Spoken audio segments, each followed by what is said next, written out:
क्या हुआ? क्या इतना सोच रहे हो? किस चिंता में डूबे हो? सर हाँ सर ना, हमें लग रहा है कि ये इनकम एंड एक्सपेंडिचर अकाउंट बहुत टफ है। पता नहीं कैसे होगा, क्या होगा, हम इसे कर पाएंगे या नहीं कर पाएंगे। सर छोड़ दें क्या इसको? मुझे मालूम है इस समय आपके दिमाग में ऐसे काफी सारे डाउट्स चल रहे होंगे, तो घबराइए नहीं। इस वीडियो के एंड तक आपकी सारी की सारी शंकाओं का समाधान हो जाएगा। जैसे आपको रिसिप्टेंट पेमेंट अकाउंट बहुत इजी लगा है ना, वैसे ही इनकम एंड एक्सपेंडिचर अकाउंट भी आपके लिए इजी हो जाने वाला है। तो चलिए छोड़िए इस चिंता को और शुरू करते हैं वीडियो।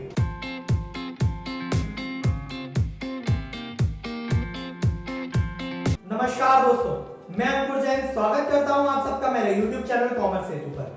आशा है कि कोविड-19 जैसी महामारी के इस दौर में आप सब लोग अपने अपने घरों में होंगे और सुरक्षित होंगे। तो दोस्तों, लास्ट वीडियो में हम बात कर रहे थे एक नॉट फॉर प्रॉफिट ऑर्गेनाइजेशन के फाइनेंशियल स्टेटमेंट्स में प्रिपेयर होने वाले इनकम एंड एक्सपेंडिचर अकाउंट के बारे में, और हमने वहां पर ये कंक्लूजन ड्रॉ किया था कि इनका इनकम एंड एक्सपेंडिचर अकाउंट वैसे ही प्रिपेयर किया जाता है जैसे कि हम 11th में प्रॉफिट एंड लॉस अकाउंट बनाते थे। यानी हम इनकम एंड एक्सपेंडिचर अकाउंट बनाते समय उन्हीं कंसेप्ट्स को फॉलो करते हैं, उन्हीं लॉजिक्स को अप्लाई करते हैं, उन्हीं प्रिंसिपल्स को फॉलो करते हैं जो हम प्रॉफिट एंड लॉस अकाउंट बनाते समय करते थे। लास्ट वीडियो में हमने इन सबको डिस्कस किया था, इनको एग्जांपल की हेल्प से समझा था। आज इस वीडियो में हम इसके बेस एक क्वेश्चन करके देखेंगे कि इनकम एंड एक्सपेंडिचर अकाउंट आखिर बनाते कैसे। तो चलिए शुरू करते हैं। देखें क्वेश्चन क्या दे रखा है। बता रहा है क्वेश्चन आपको, following is the receipt and payment account of sunlight sports club for the year ended 31 मार्च 2019। यानी आपको क्या दे रखा है यहाँ पर, रिसीप्ट एंड पेमेंट अकाउंट। मैं आगे बढ़ूं इससे पहले मैं आपको एक चीज याद दिला देता हूँ। रिसीप्ट एंड पेमेंट अकाउंट के लिए क्या गुरु मंत्र दिया था मैंने आपको? रिसीप्ट एंड पेमेंट अकाउंट में सारी की सारी रिसीप्ट्स ले ली जाती हैं, चाहे वो किसी भी पीरियड से रिलेटेड हो, हमें कोई मतलब नहीं होता। यानी जो आया, जब आया, जैसे आया, जितना आया, पूरा का पूरा रिसीप्ट्स में ले लेते हैं हम रिसीप्ट एंड पेमेंट अकाउंट में, और जो गया, जब गया, जिसे गया, जितना गया, पूरा का पूरा पेमेंट में ले लेते हैं। ये बात ध्यान में रखिएगा, ठीक है। चलो आगे बढ़े। क्या दे रखा है आपको रिसीप्ट साइड? सबसे पहले बैलेंस भी दे रखा है कैश का 1,50,000। फिर दे रखा है सब्सक्रिप्शन रिसीप्ट। सब्सक्रिप्शन रिसीप्ट क्या होता है? जो मेंबर से, एक नॉट फॉर प्रॉफिट ऑर्गेनाइजेशन के मेंबर से उनको पीरियोडिकल रिसीप्ट्स होती हैं, वो होती है सब्सक्रिप्शन। तो क्या दे रखा है सब्सक्रिप्शन में? 17-18 का दे रखा है 60,000 और 18-19 का दे रखा है आपको 3,50,000। यानी टोटल सब्सक्रिप्शन कितना हो गया? 4,10,000। रिसीप्ट एंड पेमेंट में तो सब आ जाता है, चाहे कभी कभी हो, है ना। चलो आगे इसके बाद क्या दे रखा है? डोनेशंस। कितने दे रखे हैं? 50,000। फिर दे रखा है एंट्रेंस फीस 80,000। तो ये तो हुई आपकी रिसीप्ट साइड। पेमेंट साइड में क्या दे रखा है? पेमेंट साइड में दे रखा है सैलरीज एंड वेजेस। कितना? 1,60,000। फिर दे रखा है ऑफिस एक्सपेंस। कितने दे रखे हैं? 35,000। इसके बाद आपको नेक्स्ट आइटम जो दे रखा है स्पोर्ट्स इक्विपमेंट्स। कितने दे रखे हैं? 3,40,000। इसके बाद है टेलीफोन चार्जेस 24,000, इलेक्ट्रिसिटी चार्जेस 32,000 और ट्रैवलिंग एक्सपेंसेस दे रखे हैं 65,000। एंड में दे रखा है आपको क्लोजिंग बैलेंस यानी बैलेंस शीट। कितना? 34,000। इसके बाद आपको एडिशनल इंफॉर्मेशन दे रखी है दोस्तों, उसमें वो क्या बोल रहा है देखिए। फर्स्ट पॉइंट में वो बोल रहा है outstanding subscription for the year ended 31 मार्च 2019 55,000। यानी जिस ईयर का हमें इनकम एक्सपेंडिचर अकाउंट बनाने को बोलेगा ना, उसके यानी 2019 का बता रहा है ना, हाँ, तो कितना आउटस्टैंडिंग है? 55,000। चिंता मत कीजिए, इसको मैं बोर्ड पर एक्सप्लेन करूंगा आपको, ठीक है। सेकंड पॉइंट देखिए क्या दे रखा है। बोल रहा है आउटस्टैंडिंग सैलरी एंड वेजेस ₹40,000। मतलब करंट ईयर में हमने 40,000 सैलरी और वेजेस पे नहीं किए, ठीक है।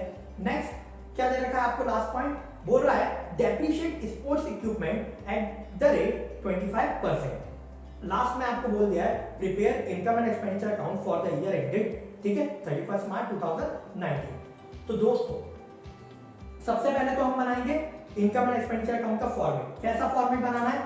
सबसे पहले डेबिट साइड में आपको एक्सपेंडिचर हेडिंग डालनी है पर्टिकुलर्स की जगह और अमाउंट, और क्रेडिट साइड में आपको पर्टिकुलर्स की जगह इनकम हेडिंग डालनी है और अमाउंट। तो ये तो हुआ आपका फॉर्मेट। अब सबसे पहले अपन ना इनकम रिकॉर्ड कर लेते हैं, थोड़ी सी है।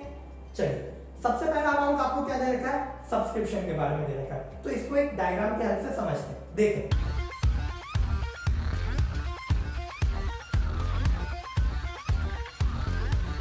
तो दोस्तों, हमें क्वेश्चन में कब का इनकम एक्सपेंडिचर अकाउंट बनाने को बोल रहा है? 31 मार्च 2019 में एंड होने वाले ईयर का, यानी मेरा रिलेवेंट पीरियड कौन सा हो गया? ये वाला 18-19। इसका प्रीवियस पीरियड कौन सा होगा? 17-18। इसका नेक्स्ट पीरियड कौन सा होगा? 19-20। यानी मुझे 18-19 के बनाने को बोला है, इसका नेक्स्ट ईयर आएगा 19-20 और प्रीवियस ईयर इसका होगा 17-18। तो मुझे ना सिर्फ और सिर्फ रिलेवेंट पीरियड के इनकम्स और एक्सपेंसेस रिकॉर्ड करने। तो सबसे पहले सब्सक्रिप्शन पर आते हैं। आपको टोटल सब्सक्रिप्शन कितना रिसीव दिख रहा है? रिसीव्ड इन पेमेंट में 4,10,000। ठीक है, 4,10,000 में उसने ब्रेकअप दिया है। क्या बताया है कि 60,000 किस ईयर का था? 17-18 का, है ना?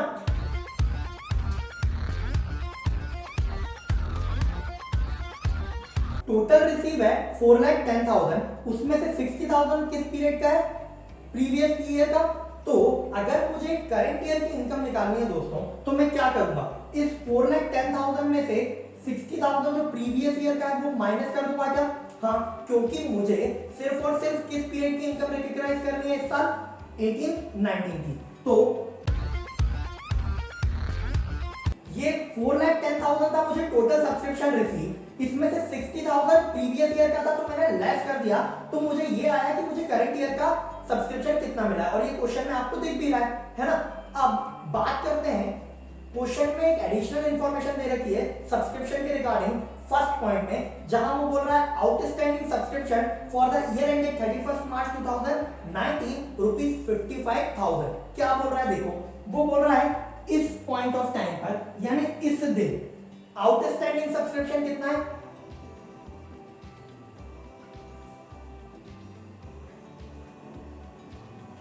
इस दिन ईयर एंड पर आउटस्टैंडिंग सब्सक्रिप्शन आपका रह गया आपका 55,000। यानी मेरे एग्जांपल में वही वाला लास्ट वीडियो में जो हम डिस्कस कर रहे थे कि स्टूडेंट से फीस आ जानी चाहिए थी, मैंने पढ़ा दिया बट आई नहीं है। एक स्टूडेंट की फीस रह गई थी मेरे लास्ट वीडियो वाले एग्जांपल में। तो इस बार क्या हुआ है? 55,000 हमें जो सब्सक्रिप्शन रिसीव हो जाना चाहिए था वो रिसीव नहीं हुआ। तो अब क्या करेंगे हम इसे? ये सब्सक्रिप्शन रिसीव हो जाना चाहिए था ना, अप्रूवल बेसिस असम्पशन के अकॉर्डिंग हम क्या करेंगे इसको? इनकम। दोस्तों पीरियड बीत चुका है तो हम रिकॉग्नाइज कर सकते हैं क्या? हाँ, तो इसको क्या करेंगे? हम ऐड करेंगे क्या outstanding subscription for the period? हाँ, तो दोस्तों हमारे पास जो outstanding subscription for the period था वो हमने ऐड किया, तो हमारा क्या आ गया? Subscription income to be recorded in income and expenditure account. आई के बाद समझ में क्या किया मैंने? मुझे करंट ईयर की इनकम निकालनी थी, टोटल सब्सक्रिप्शन रिसीव दिख रहा था मुझे, उसमें से मुझे पता था प्रीवियस ईयर का 60,000 है तो मैंने लेस किया। चलिए, फिर करंट ईयर में मुझे कुछ सब्सक्रिप्शन रिसीव हो जाना चाहिए था बट वो नहीं मिला, आउटस्टैंडिंग रह गया। तो वो मेरी कौन सी इनकम है? अक्रूड इनकम, जो मुझे रिसीव हो जानी चाहिए थी बट रिसीव नहीं हुई। तो अक्रूवल बेसिस असम्पशन की वजह से मैंने क्या कर लिया? उसे ऐड कर लिया अपनी इनकम में। तो मैं टोटल इनकम कितनी दिखाऊंगा ड्यूरिंग द ईयर एंडेड 31 मार्च 2019? 4,05,000। तो आइए लिखें, इनकम एंड एक्सपेंडिचर में इनकम साइड आपकी इनकम कितनी आएगी सब्सक्रिप्शन की? 4,05,000। आई के बाद समझ में? चलिए आगे बढ़ते हैं। इसके बाद आपको क्या दे रखा है इनकम में? नेक्स्ट आइटम एंट्रेंस फीस के बारे में दे रखा है, कितना? 80,000। इसके पहले डोनेशन भी दे रखा है, तो डोनेशन कितना लिखेंगे? 50,000। तो ये तो ही आपकी पूरी इनकम साइड, और कुछ तो है नहीं इनकम में। चलिए आगे बढ़ते हैं, आते हैं हम पेमेंट साइड पर, एक्सपेंडिचर साइड। ठीक है, एक्सपेंस में क्या क्या लेंगे आप? सबसे पहले तो आपको दे रखा है सैलरीज एंड वेजेस, कितना? 1,60,000। तो 1,60,000 लेंगे, लेकिन नीचे एक एडिशनल इंफॉर्मेशन दे रखी है आपको, outstanding salaries and wages ₹40,000 for the year. मतलब करंट ईयर की आउटस्टैंडिंग वेजेस कितनी रह गई? 40,000। यानी ये पेमेंट हमें कर देनी चाहिए थी, हमने की नहीं है। ये मेरा आउटस्टैंडिंग एक्सपेंस है, यानी अक्रूवल बेसिस असम्पशन क्या बोलते हैं? Expense is to be recognised when it is incurred. मैंने काम करवा लिया ना लोगों से, तो अब मुझे एक्सपेंस रिकॉर्ड करना चाहिए। तो जब हम सैलरीज और वेजेस का एक्सपेंस रिकॉर्ड कर रहे होंगे एक्सपेंडिचर साइड में, तो क्या करेंगे? इस आउटस्टैंडिंग 40,000 को ऐड कर लिखेंगे। आई के बाद समझ में? चलिए, तो आपकी सैलरीज एंड वेजेस का टोटल एक्सपेंडिचर कितना आएगा? 2 lakh rupees. 1,60,000 plus 40,000 is equal to 2 lakh rupees. Clear है? के बाद चलिए नेक्स्ट आइटम क्या दे रखा है, ऑफिस एक्सपेंस लिख दीजिए, एक्सपेंडिचर साइड 35,000। फिर आपको दे रखा है स्पोर्ट्स इक्विपमेंट। दोस्तों लास्ट पॉइंट में आपको दे रखा है एडिशनल इंफॉर्मेशन की, इसकी स्पोर्ट्स इक्विपमेंट्स को आपको क्या करना है, डेप्रिशिएट करना है एट 25%। यानी तो आप स्पोर्ट्स इक्विपमेंट क्या है, आपका एक कैपिटल आइटम है, उसको आप इनकम एंड एक्सपेंडिचर अकाउंट में लेंगे क्या? नहीं। कैपिटल आइटम्स कहां जाते हैं, आपके बैलेंस शीट में जाते हैं, लेकिन उनसे रिलेटेड आपका डेप्रिसिएशन आता है क्या इनकम एंड एक्सपेंडिचर अकाउंट में? हाँ आता है। तो यहां हम क्या रिकॉर्ड करने वाले हैं, स्पोर्ट्स इक्विपमेंट्स के रिलेटेड डेप्रिसिएशन। कितना आएगा डेप्रिसिएशन उसका, आपका 3,40,000 है स्पोर्ट्स इक्विपमेंट की वैल्यू, उस पर 25% आप डेप्रिसिएशन लगाएंगे तो 85,000 आएगा। चलिए तो डेप्रिसिएशन करके लिख दीजिए कितना, 85,000। चलिए 2 डेप्रिसिएशन हो गया। इसके बाद आपको क्या दे रखा है, टेलीफोन चार्जेस लिख दीजिए कितना है, 24,000। इसके बाद दे रखा है आपको इलेक्ट्रिसिटी चार्जेस कितना, 32,000 लिख दीजिए ये भी। आपको लास्ट में दे रखा है travelling expenses receipt and payment account में, तो वो आप लिखेंगे तो कितना आएगा, 65,000। तो अब हो गया क्या पूरा आपका, एडिशनल इंफॉर्मेशन भी हो गई, रिसीप्ट एंड पेमेंट साइड का, रिसीप्ट एंड पेमेंट अकाउंट का रिसीप्ट साइड भी डील कर लिया, रिसीप्ट एंड पेमेंट अकाउंट का पेमेंट साइड भी डील कर लिया। अब काम कंप्लीट हुआ। अब यहाँ हमें क्या करना है, सरप्लस या डेफिसिट फाइंड आउट करना है ना? बताया था लास्ट वीडियो में यहाँ पर कि सरप्लस और डेफिसिट फाइंड आउट किया जाता है। चलिए तो टोटल लगाते हैं। सबसे पहले आप लगाएंगे क्रेडिट साइड का टोटल यानी इनकम्स का। तो आपका इनकम्स का टोटल कितना आ रहा है दोस्तों, इनकम्स का टोटल आ रहा है आपका 5,35,000 है ना?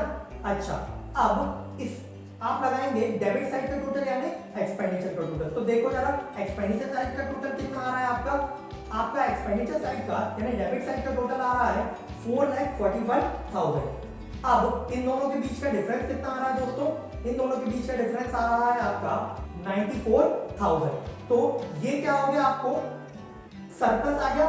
ठीक है, इनकम ज्यादा है एक्सपेंसेस कम है यानी सरप्लस, यानी कौन सा बैलेंस है ये, क्रेडिट बैलेंस। कहां लिखोगे, डेबिट साइड में। तो एक्सपेंडिचर साइड में आप लिखोगे इसे टू सरप्लस कितना, 94,000। तो दोस्तों समझ आई क्या आपको बात, ये था आपका इनकम एंड एक्सपेंडिचर पर बेस्ड क्वेश्चन। ये क्वेश्चन मैंने अभी आपको सॉल्व करा है। अगर आपको इससे रिलेटेड कोई डाउट है तो आप मुझसे कमेंट करके पूछ सकते हैं। एक क्वेश्चन वीडियो के एंड में मैं आपको क्लिप अटैच करके दे रहा हूँ, उसको आप सॉल्व करेंगे। ठीक है, बस आपको क्या ध्यान रखना है, सिर्फ करेंट ईयर के पीरियड का ही, करेंट पीरियड के ही आइटम्स को रिकॉर्ड करना है, कैपिटल नेचर के आइटम्स को रिकॉर्ड नहीं करना है। बस आपका काम सॉल्व हो जाएगा। आई क्या बात समझ में? I hope you like this video. आप इस वीडियो में इतना ही, फिर मिलेंगे नेक्स्ट वीडियो में। तब तक के लिए अपना और अपनों का खूब ख्याल रखें, घर में रहें, सुरक्षित रहें दोस्तों। जय हिंद।